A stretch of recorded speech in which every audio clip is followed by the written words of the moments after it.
NEET தேர்வுக்கு எதிராக நாளை மறுநாள் காங்கிரஸ் சார்பில் நாடு தழுவிய அளவில் போராட்டம் நடத்தப்படும் என கே.சி. வேணுகோபால் அறிவித்துள்ளார். நடப்பாண்டு நீட் தேர்வு கடந்த மாதம் 5ஆம் தேதி நடத்தப்பட்டது. ஜூன் 4ஆம் தேதி தேர்வுகள் முடிவுகள் வெளியாகின. இந்த தேர்வில் வினாத்தாள் கசிவு, ஒரே மாநிலத்தில் அதிக பேர் 720க்கு 720 மதிப்பெண் பெற்று தேர்ச்சி, கருணை மதிப்பெண்கள் வழங்கியது உள்ளிட்ட விவகாரங்கள் நீட் தேர்வு முறைகேடு குறித்து பிரச்சனைகளை பூதாகரமாக்கி உள்ளன.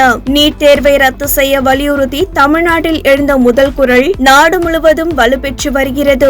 நீட் தேர்வை ரத்து செய்ய வலியுறுத்தி நாடு முழுவதும் போராட்டம் தீவிரமடைந்து வரும் நிலையில் காங்கிரஸ் கட்சி போராட்டம் அறிவித்துள்ளது. இது தொடர்பாக காங்கிரஸ் பொதுச் செயலாளர் கே.சி. வேணுகோபால் வெளியிட்டுள்ள அறிக்கையில், நீட் முறைகேடு விவகாரத்தில் ஒன்றிய அரசு மௌனமாக இருப்பதற்கு கண்டனம் தெரிவித்துள்ளது. நீட் தேர்வில் நடந்த முறைகேடுகள் விவகாரத்தில் ஒன்றிய அரசு உரிய நடவடிக்கை எடுக்க வேண்டும். நீட் தேர்வுக்கு எதிராக நாளை மறுநாள் காங்கிரஸ் சார்பில் நாடு தழுவிய அளவில் போராட்டம் நடத்தப்படும். அனைத்து மாநில தலைநகரங்களிலும் காங்கிரஸ் கட்சி சார்பில் போராட்டம் நடத்தப்படும். நீட் தேர்வில் நடைபெற்றுள்ள ஊழல் முறைகேடுகள், தேசிய ஜனநாயக கூட்டணி அரசின் தொடர் மௌனத்தை கண்டித்து நீதி கேட்டு போராட்டம் நடத்தப்படுகிறது.